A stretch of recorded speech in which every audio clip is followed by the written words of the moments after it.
കൈക്കൂലി കേസിൽ ED. Assistant director Shekhar കുമാറിന്റെ അറസ്റ്റ് വൈകും. കൂടുതൽ തെളിവുകൾ ശേഖരിക്കാൻ ഒരുങ്ങുകയാണ് വിജിലൻസ്.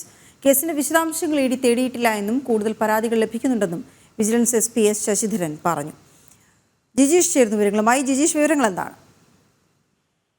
നിലവിൽ വിജിലൻസ് വ്യക്തമാക്കുന്നത് ശേഖർ കുമാറിനെതിരെ കൃത്യമായ തെളിവുകൾ ലഭിച്ച ശേഷം മാത്രം അറസ്റ്റ് രേഖപ്പെടുത്തുക എന്നത് തന്നെയാണ്. കാരണം ഇപ്പോൾ ലഭിച്ചിരിക്കുന്നതിൽ മൊഴി വിൽസൺ എന്ന ഏജന്റ് നൽകിയിരിക്കുന്ന മൊഴി മാത്രമാണ് ശേഖർ കുമാറിന് എതിരെയുള്ളത്. മറ്റ് തെളിവുകളൊന്നും തന്നെ വിജിലൻസിന് കണ്ടെത്താൻ കഴിഞ്ഞിട്ടില്ല.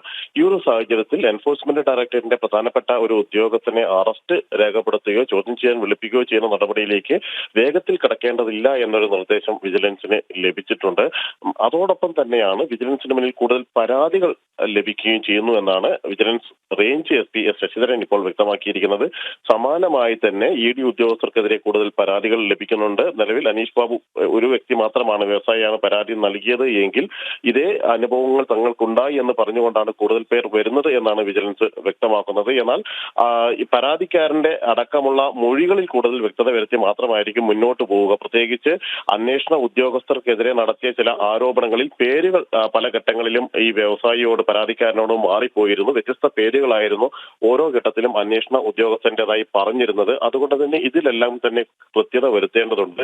മാത്രമല്ല, എൻഫോഴ്സ്മെന്റ് ഡയറക്ടറേറ്റ് ഏതെങ്കിലും തരത്തിൽ കേസുമായി ബന്ധപ്പെട്ട വിവരങ്ങൾ തങ്ങളോട് തേടിയിട്ടില്ല എന്നുകൂടിയാണ് വിജിലൻസ് ഇപ്പോൾ വ്യക്തമാക്കുന്നത്. കാരണം എൻഫോഴ്സ്മെന്റ് ഡയറക്ടറേറ്റിൽ നിന്ന് നിലവിൽ അതിലെ അസിസ്റ്റന്റ് ഡയറക്ടറെ പ്രതി ചേർത്തതുമായി ബന്ധപ്പെട്ടോ ശേഖർ കുമാറിനെ പ്രതി ചേർത്തതുമായി ബന്ധപ്പെട്ടോ മറ്റ് അന്വേഷണത്തിന്റെ വിശദാംശങ്ങളോ തേടിക്കൊണ്ട് ഇമെയിലിലോ മറ്റ് തരത്തിലോ യാതൊരു തരത്തിൽ വിശദീകരണങ്ങൾ തേടിയിട്ടില്ല. മറിച്ച് അത്തരത്തിൽ വിശദീകരണങ്ങൾ തേടുകയാണെങ്കിൽ അന്വേഷണ സംഘം നൽകും.